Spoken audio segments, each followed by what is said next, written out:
तो कहानी की शुरुआत में हमें डैनी और विलियम नाम करके दो बच्चों को दिखाया जाता है। ये दोनों भाई हैं, लेकिन इनकी शक्ल देख करके आपको लग रहा होगा कि ये दोनों भाई कैसे हो सकते हैं। खैर, अब कहानी काफी समय बाद का दिखाया जाता है, जहां हम देखते हैं कि विलियम अब एक आर्मी ऑफिसर है और वो अपने देश के लिए बहुत कुछ कर चुका है। लेकिन आज के दिन वो अपने इंश्योरेंस के पैसों को क्लेम करना चाहता है, इसलिए वो कंपनी में कॉल करके बात कर रहा था, लेकिन उसकी कॉल का कोई भी रिप्लाई नहीं आता है, बल्कि उसकी बातों को इग्नोर कर दिया जाता है और कॉल को कट कर दिया जाता है। यहाँ हम देखते हैं कि उसकी एक बीवी है और उसका एक बच्चा भी है। वो अपनी बीवी का इलाज करवाना चाहता है, इसलिए उसे पैसों की बहुत जरूरत है। वो जा करके अपने भाई डैनी से मिलता है, जो कि एक गैंगस्टर है और लूट पाट करने का काम करता है। उसे अपनी बीवी का इलाज करवाना है, इसलिए विलियम को $2.5 लाख की जरूरत है। इसलिए वो अपने भाई के पास आया था, क्योंकि उसे लग रहा था कि उसका भाई उसकी हेल्प जरूर करेगा। अब वो अपने भाई डैनी से इतने सारे पैसों की डिमांड करता है। तब डैनी कहता है कि तुम्हें इससे ज्यादा पैसे मिल सकते हैं, बस तुम्हें मेरा साथ देना होगा। यह सुनने के बाद विलियम को मालूम चल जाता है कि अब उसका भाई उससे कुछ गलत काम ही करवाएगा। दरअसल डैनी अपनी टीम के साथ काफी दिनों से इस चोरी को करने की तैयारी कर रहा था।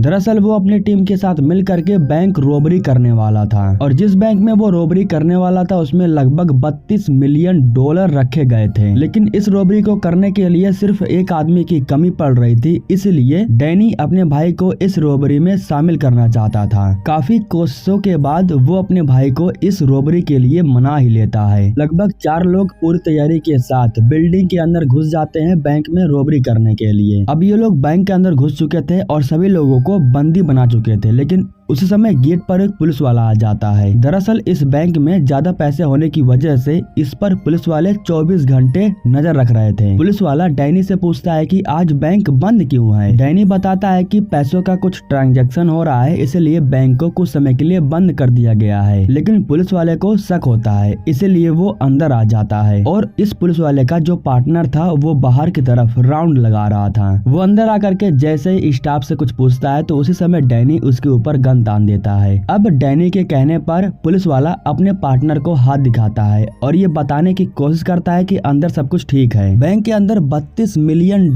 रखे हुए थे और इन सब पैसों को ये लोग बैग के अंदर भरने लगते हैं। बैग को भरने के बाद जब ये लोग यहाँ से भागने लगते हैं तो उसी समय उस पुलिस वाले का जो पार्टनर था वो इन लोगों को देख लेता है, जिसकी वजह से वो इन लोगों को रोकने के लिए इनके ऊपर गन फायरिंग करता है। गोलियों की आवाज सुनने के बाद कुछ ही समय में यहाँ पर ढेर सारे पुलिस वाले आकर के पहुंच जाते हैं, जिसकी वजह से डैनी के लगभग बहुत से लोग मारे जाते हैं। जो ड्राइवर इन्हें उठाने के लिए आया था वो भी शूटिंग के दौरान मारा जाता है। डैनी का आखिरी आदमी बाहर बचा हुआ था, वो भी शूटिंग के दौरान मारा जाता है। अब डैनी के टीम में जो इंसान बचा हुआ था वो सिर्फ डैनी और विलियम था। इन दोनों के अलावा इनके टीम के सारे मेंबर मारे जा चुके थे और 2 बैग सिर्फ इनके पास बचे हुए थे। इस दौरान जो पुलिस वाला था वो डैनी से हाथापाई करने लगता है। अब उस पुलिस वाले को रोकने के लिए जो विलियम था वो उसे गन से शूट करके मार देता है। गोली लगने की वजह से पुलिस वाला काफी ज्यादा जख्मी हालत में हो जाता है। विलियम उससे बचाना चाहता था, लेकिन डैनी कहता है कि हमारे पास वक्त नहीं है, हमें यहाँ से भागना होगा। इधर पुलिस वाले की हालत काफी ज्यादा खराब हो गई थी, तभी उसके पास भाग करके उसका पार्टनर आता है, जो कि फौरन एम्बुलेंस के पास कॉल करता है और उन्हें अपनी लोकेशन बता करके उन्हें वहां पर आने के लिए कहता है। कुछ ही समय में एम्बुलेंस यहाँ पर आकर के पहुंच जाती है, जो कि उस पुलिस वाले का इलाज करने लगती है। उसके शरीर से खून काफी ज्यादा निकल चुका था, इसलिए ये लोग उसे हॉस्पिटल लेके जा रहे थे। लेकिन तभी रास्ते में उस एम्बुलेंस के सामने डैनी गन लेकर के आ जाता है। वो ड्राइवर को मार करके बाहर निकालता है और विलियम को ड्राइविंग की सीट पर बैठा देता है। इस दौरान जो डैनी था वो पीछे की तरफ चला जाता है और उस नर्स जिसका नाम है कैमिली उसे बंदी बना लेता है। ये लोग जैसे यहाँ से बाहर निकलते हैं तभी इनके सामने ढेर सारी पुलिस की कार आकर के खड़ी हो जाती है, जो इन्हें चारों तरफ से घेर लेती है। पुलिस वाले जैसे ही पीछे के गेट को खोलते हैं तो ये लोग अपने एक पुलिस ऑफिसर को जख्मी हालत में देखते हैं। कैमिली डैनी के गन पॉइंट पर थी, इसलिए वो ना चाहते हुए भी झूठ बोलती है। कैमिली अगर सच बोलती तो डैनी उसे शूट करके मार देता।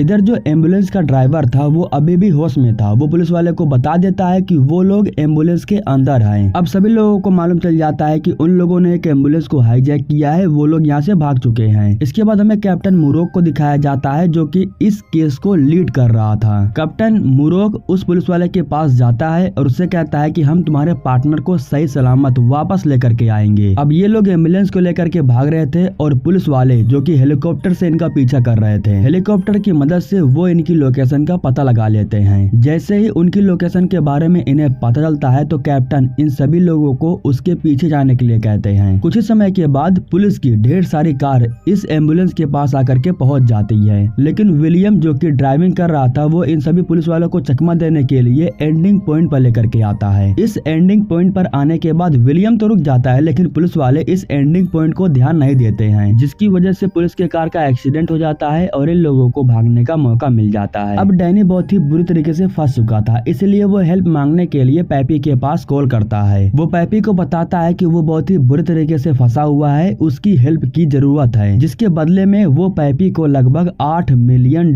देने वाला है। इतने सारे पैसों का नाम सुनने के बाद वो डैनी की हेल्प करने के लिए तैयार हो जाता है। वो पुलिस वाला जो कि इस समय एम्बुलेंस के अंदर जख्मी हालत में था, उसके शरीर से खून निकलते चले जा रहा था, क्योंकि जो गोली पुलिस वाले को लगी थी वो उसके शरीर के अंदर चली गई थी, जिसकी वजह से ढेर सारी ब्लीडिंग हो रही थी। कैमली कहती है कि हमें इसका ऑपरेशन करना होगा, तभी ये खून गिरना बंद होगा, लेकिन कैमली को ऑपरेशन करने नहीं आता था। जिसके बाद डैनी कैमली के फोन से एक डॉक्टर का नंबर निकालता है और उनके पास कॉल करता है। कैमली उस डॉक्टर को अपने हालातों के बारे में बताती है। अब स्पेशल डॉक्टर कैमली को बताते हैं कि आखिर ऑपरेशन किस तरीके से करना है और वो गोली किस तरीके से उसके शरीर से बाहर निकलेगी। कैमली उसके शरीर से गोली निकाल रही थी, लेकिन तभी उसके शरीर का कोई अंग था फट जाता है और उसके शरीर से ढेर सारा खून बहने लगता है। इस दौरान मोबाइल की बैटरी खत्म हो चुकी थी, जिसकी वजह से वो बंद हो जाता है। इधर जो कैमली थी वो अपने एक सामान की मदद से उस खून को गिरना बंद कर देती है, जिसकी वजह से ये जो ऑपरेशन था वो सक्सेसफुल हो जाता है। लेकिन इधर जब मुरोक उस डॉक्टर के पास कॉल करता है और उसे पूछता है कि ऑपरेशन सक्सेसफुल हुआ कि नहीं, तब डॉक्टर बताता है कि उसके शरीर का एक अंग फट चुका था और इस हालात में ऑपरेशन का होना नामुमकिन है। यह सुनने के बाद मुरोक को ऐसा लगता है कि उस पुलिस वाले की अब मौत हो चुकी है, इसीलिए वो अपने ढेर सारे स्नाइपर्स को तैनात कर देता है ताकि ये लोग उन्हें मार सके। इस दौरान जैक जो कि FBI का एजेंट है वो उस पुलिस वाले के पास कॉल करता है जो कि एम्बुलेंस के अंदर था। दरअसल वो कैमली को बताना चाहता था कि ढेर सारे स्नाइपर्स हैं जो कि एम्बुलेंस को शूट करने वाले हैं, तुम अपनी जान को बचा लेना। जिसके बाद कैमली बताती है कि मैं तो बच जाऊंगी, लेकिन मैं पुलिस वाले को नहीं बचा पाऊंगी। अब यहाँ पर इन लोगों को पता चलता है कि उस एम्बुलेंस के अंदर जो पुलिस वाला है वो मरा नहीं है, वो अभी जिंदा है। ये बात जैक मुरोक को बताता है और मुरोक अपने स्नाइपर्स को रुकने के लिए कहता है, जिसकी वजह से जितने भी स्नाइपर्स यहाँ पर थे वो इन लोगों को शूट नहीं करते हैं। जैक को पता था कि विलियम एक आर्मी का ऑफिसर है, इसीलिए वो विलियम से बात करके उसे अपनी तरफ करने की पूरी कोशिश कर रहा था। वो विलियम से कहता है कि तुम कार को रोक दो, हम तुम्हें नुकसान नहीं पहुंचाएंगे, तुम्हें कुछ नहीं होगा। तब विलियम कहता है कि नहीं, मैं ऐसा नहीं कर सकता हूँ, अब ये एम्बुलेंस नहीं रुकेगी। कॉल कट होता है और उसी समय विलियम की बीवी उसके पास कॉल करती है। विलियम झूठ बोलते हुए कहता है कि उसे जॉब मिल चुकी है और वो इस समय ड्राइविंग कर रहा है। जॉब का नाम सुनने के बाद उसकी बीवी बहुत खुश हो जाती है। इसके बाद विलियम अपनी बीवी से कहता है कि वो जल्द ही घर वापस आ जाएगा।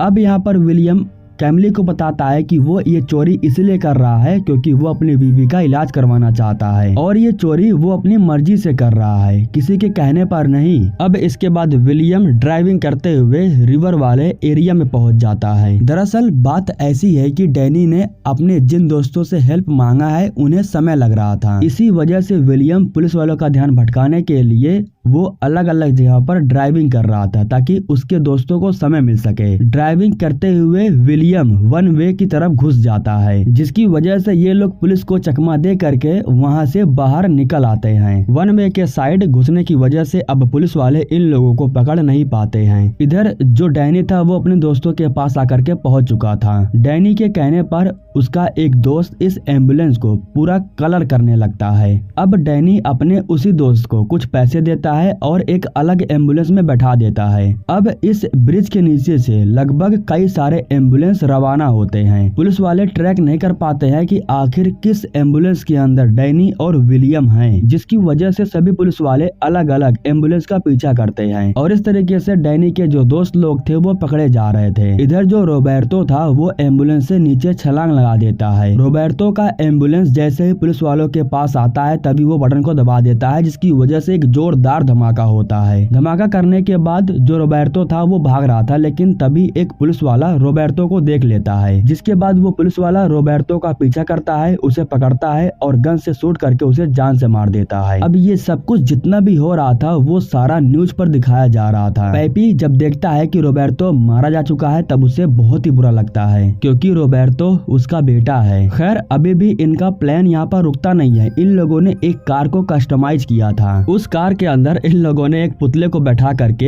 एक मशीन गन को सेट कर दिया था। जैसे ही वो कार पुलिस वालों के पास आती है तो मशीन गन चलने लगती है, जिसकी वजह से ढेर सारे पुलिस वाले घायल हो जाते हैं। धुआंधार गोलीबारी की वजह से ढेर सारे पुलिस वाले मारे जाते हैं। कैप्टन को गोली लगी हुई थी, इसलिए उनकी मौत हो जाती है। फाइनली इस गोलीबारी की वजह से डैनी को भागने का मौका मिल जाता है और अब ये लोग मौके का फायदा उठा करके पेपी के लोकेशन पर आ जाते हैं। ये एक सीक्रेट अड्डा था जिसके बारे में पुलिस वालों को बिल्कुल नहीं पता था। डैनी एक बैग निकालता है और $8 मिलियन ले जा करके पेपी के सामने रख देता है। इधर एम्बुलेंस के अंदर पुलिस वाले को होश आ जाता है और वो अपने बगल में एक गन को देखता है। कैमिली कहती है कि यहाँ पर बहुत से लोग हैं, हम कुछ नहीं कर सकते हैं। लेकिन अब पेपी के जो लोग थे उन्हें मालूम चल गया था कि एम्बुलेंस के अंदर एक लड़की और एक पुलिस वाला है, मतलब कि वो पुलिस वाला और वो लड़की इनके लिए खतरे की घंटी थी। उन दोनों को ही अब पेपी के अड्डे के बारे में पता चल गया था। इसलिए पेपी डैनी से कहता है कि मुझे वो लड़की और पुलिस वाले दोनों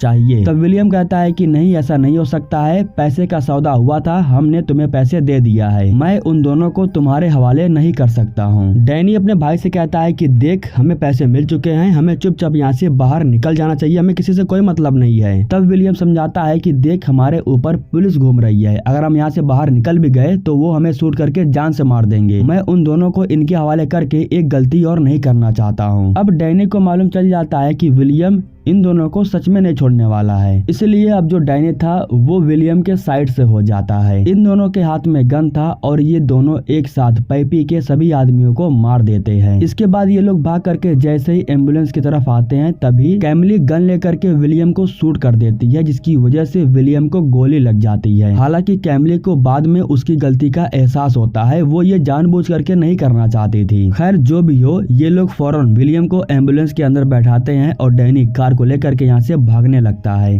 गोली लगने की वजह से अब विलियम के शरीर से ढेर सारा खून बाहर निकल रहा था। अब इन लोगों के पास भागने का कोई ऑप्शन नहीं बचा हुआ था, चारों तरफ पुलिस इन्हें घेर लेती है, जिसकी वजह से डैनी एम्बुलेंस को रोक करके पीछे की तरफ भाग जाता है। अब बाहर के साइड में चारों तरफ पुलिस थी और अंदर के साइड में ये लोग थे। जैक कॉल करके डैनी से कहता है कि तुम अपने आप को सरेंडर कर दो, तुम बच जाओगे। लेकिन डैनी अभी भी यहाँ से भागना चाहता था, इसलिए वो कैमिली को निशाना बनाता है। वो पुलिस वालों से कहता है कि यहाँ से चले जाओ वरना मैं इस लड़की को शूट करके मार दूंगा। वो जैसे ही कैमिली को लेकर के बाहर निकलता है तभी कोई था जो उसे गन से शूट कर देता है, और गन से शूट करने वाला कोई और नहीं बल्कि उसका भाई विलियम था। गोली लगने की वजह से डैनी जख्मी हालत में हो जाता है और उसकी यहाँ पर मौत हो जाती है। पुलिस वाले विलियम को भी आकर के पकड़ लेते हैं, लेकिन कैमिली को पता है कि उसे गोली लगी हुई है, इसलिए वो विलियम की हेल्प करने के लिए उसके पास जाती है और वो विलियम की जान बचाने के लिए पूरी कोशिश करने लगती है। वो सभी लोगों को बताती है कि विलियम की वजह से ही मैं और वो पुलिस वाला जिंदा है। जिसके बाद पुलिस वाले फौरन विलियम को लेकर के